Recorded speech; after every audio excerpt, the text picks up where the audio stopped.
লোভ লালসা আর আকাঙ্ক্ষা কিছুই নাই, পচা গান্দা দুনিয়ার সাথে আমার দিলের কোনো সম্পর্ক নাই। আমার দিল পবিত্র, আমার আল্লাহ ছাড়া আমার দিলে আর কিছুই নাই। 2 নম্বর হইতেছে যে আমার শত্রু আছে ভিতরে, এই শত্রু আমাকে ক্ষতিগ্রস্ত করার চেষ্টা করবে, তাই আমি রোজা রাখিয়া রাখিয়া এই শত্রুকে দমন করে রাখি। কথা বুঝেন? এই শত্রুকে দমন করা আর কোনো পথ নাই। পেট ভরে খাইলেই রিপুগুলো তাজা হয়ে যায়। আর রোজার দিনে বিকাল বেলায় কথাবার্তা বেশি ভালো লাগে না, দুর্বল হয়ে পড়ে। কি কোন আছে কিনা? প্রত্যেক মাসে রোজা রাখন লাগবো। আল্লাহ রাসূল প্রতি মাসে রোজা রাখতেন। আমাদেরও রোজা রাখে নফস শয়তানকে দুর্বল করতে হবে। কথা বুঝতে পারতেছেন? কিন্তু রোজা রাখবেন কিনা? রোজা রাখার তো কোনো অভ্যাস নাই। 3 নম্বর কাজ হইল এইগুলো চেষ্টা আমার যা আছে করব সাধ্য অনুসারে, কিন্তু শেষ ফলাফল আল্লাহর কাছে কান্নাকাটি করে চাইতে হবে।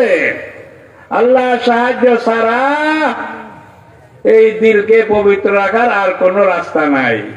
এই জন্য নবী দোয়া শিখাইছে, ইয়া মুকাল্লিবাল কুলুব, হে অন্তরের মালিক, আপনি আমার দিলটা ধর্মের উপরে জমায়া দেন। এই 3টা রাস্তা, দিলের থেকে দুনিয়ার মহব্বত, লোভ লালসা ধুয়া মুছে সাফ করা, রোজা রাখে রাখে নফস শত্রুকে দুর্বল করা, 3 নম্বর রাত্রে উঠে আল্লাহর কাছে কান্নাকাটি করা। তো বলে যে তুমি যে ঈমান পাইলা তার ফলাফল কি, দলিল কি? আরো 3টা দলিল দিছে। আল্লাহ আমারে এই উসিলায় এমন ঈমানের নূর দান করছে যে ঈমানের নূরের দ্বারা আল্লাহ পাকের আরশকে আমি দেখতে পাই। সুবহানাল্লাহ। তান্নি আনজুরু ইলা আরশির রহমানি বারিজা, আল্লাহর আরশ পর্যন্ত আমার ঈমানের নূর পৌঁছে যায়। 3 নম্বর কাজ হইল যে বেহেশতবাসীদেরকে আমি দেখতে পাই। আল্লাহ যে পুরস্কার রাখছে ঈমানদারের জন্য, এটা আমি চোখে দেখতে পাই। বেহেশতের রাস্তা আল্লাহ খুলিয়া দিছে। আর যারা অপরাধ করবে তাদের যে শাস্তি দুজক, সেই দুজকের নকশাটাও আমার সামনে আল্লাহ খুলিয়া দিছে। কথা বুঝছেন? এই 3টা কথা কইছে যে 3টা ফলাফল, আর 3 রাস্তায় কাজ করছি। হুজুর আকরাম সাল্লাল্লাহু আলাইহি ওয়াসাল্লাম বলেন, আরফ তাফালজাম, হে হারিস তুমি ঠিক বলছো, ঠিকই বুঝছো, এটারে ভালো করে ধরে রাখো যাতে করে আল্লাহর দরবারে নিয়ে এটা পৌঁছাইতে পারো। নবী সার্টিফিকেট দিছে তার ঈমানটা ঠিক। কথা বুঝছেন কিনা? আজকে কিন্তু মনের ইগুলমাল, হিংসা, বিদ্বেষ, গর্ব, কি কোন আছে? এটি আছে কিনা? একজনও বাদ নাই। 100 ভাগ সবার মানুষের দিলের ভিতরে লোভ লালসা, হিংসা, বিদ্বেষ, গর্ব, অহংকার আসেনি? নামাজ পড়লে কি, রোজা রাখলে কি, হজ করলে কি, গোলমাল দিলের থেকে যায় না। দিল যদি পরিষ্কার না হয় নামাজ পড়ে মুক্তি পাওয়া যাবে না। তাই সবে করলে বলা হয়েছে সব মানুষের গুণ আল্লাহ মাফ করে, কিন্তু দিল যার গোলমাল আছে তারে আল্লাহ মাফ করতো না আলাদা ভাবে তওবা না করলে। কথা বুঝছেননি? সারা বছরের মধ্যে রায় হইল দামি সবে কদর, আর দিন হইল দামি আরাফার দিন, সবারে মাফ করে দেয় আল্লাহ। কিন্তু যার দিল গোলমাল হ্যারে মাফ করতো না, হ্যাঁ তওবা করুন। কথা বুঝুন নাকি? এটা হলো আসল। আল্লাহ পাক আমাদেরকে আপনাদেরকে হিংসা বিদ্বেষ, হিংসা তো কুত্তার স্বভাব। একটা মরা গরু একটা কুত্তা খাইলে আর একটা আইতে চাইলে আর আইতে দেয় না। কি করেন? কি করেন দেখছো না? কিরকম হিংসা কুত্তার মধ্যে থাকে, তখন আমার মধ্যে হিংসা।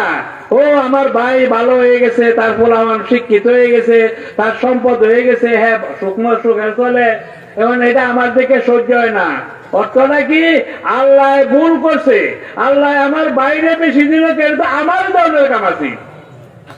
কথা বুঝেন না? যে হিংসা করে আল্লাহরে ভুল ধরে, আল্লাহ হ্যাঁ দিছে কি আমার দিল না কেন? কথা বুঝেন না? কত বড় দুশ্মন আল্লাহ, যার দিলে হিংসা আছে এত বড় খারাপ কাজ সে করতেছে। তো দয়া মুছার দিলটা সাফ করতে হইব, এক নম্বরের কাজ। হিংসা, বিদ্বেষ, গর্ব, অহংকার সব দিলের মধ্যে আছে।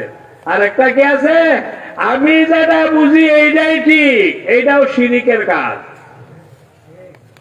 আমি যেটা বুঝি এইটাই ঠিক। প্রত্যেকে নিজের মত পটটাকে প্রাধান্যতা দেওয়া। আজকাল তো এটাই আছে, নামাজে হাজি কাছে যাই হোক বলমি মানো না, খুব কম লোক পাওয়া যাইব নিজের বুদ্ধি যেটা এইটাই ঠিক, এইটারে একবারে দান দিয়ে রাখবো। সাবধান, আল্লাহ রাসূলের কথা মানতে হইব।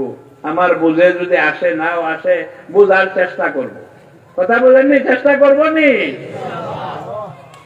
এই দিলটা ঠিক করতে হইব, হিংসা, বিদ্বেষ, অহংকারে ধুয়ে মুছে সাফ করে দিতে হইব।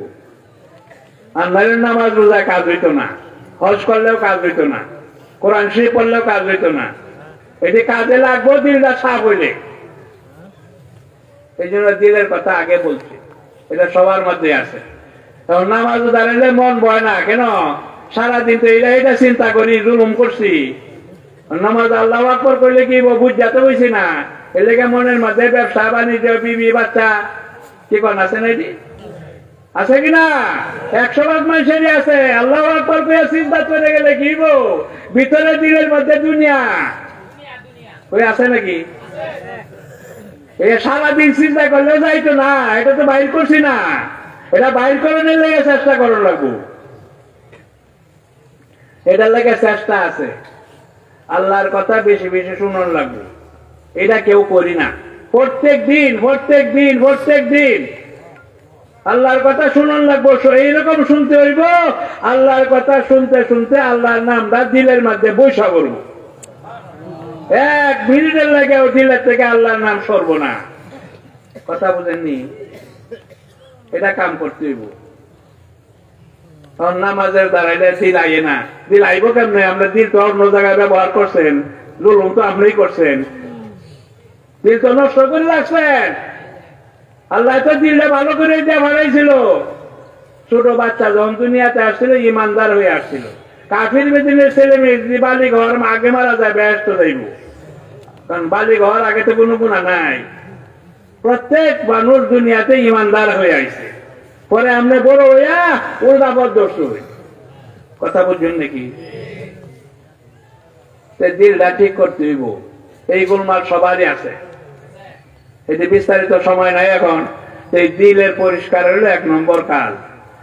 এরপরে যে নামাজ পড়েন, আল্লাহর ভক্তি সহকারে নামাজ পড়তে হইব। ভক্তিটা শরীরের মধ্যে প্রকাশ পাইব। একজন যদি ভয় পায় তার চেহারা দেখলে বোঝা যায় না? বোঝা যায় কিনা? একজন যদি খুশি হয় চেহারা দেখলে বোঝা যায়নি?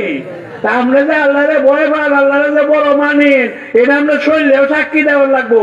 টুটে মারলে তো লাগাজি, তোর তারাই লেখা হইতো না।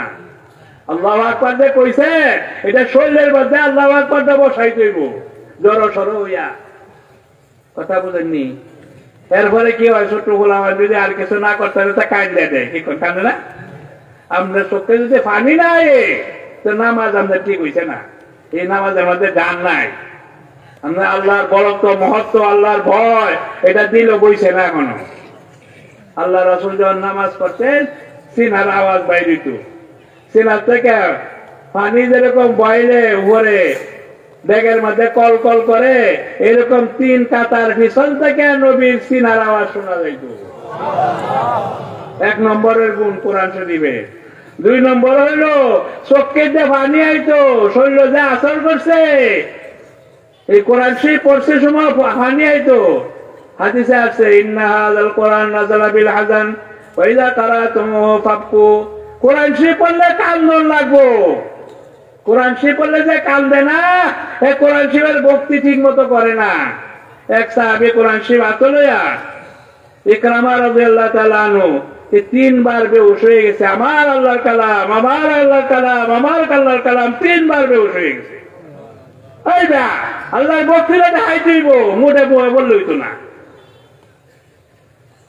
নবীর সাহাবী আবু হুরায়রা রাদিয়াল্লাহু তাআলার নাম শুনছেন তো?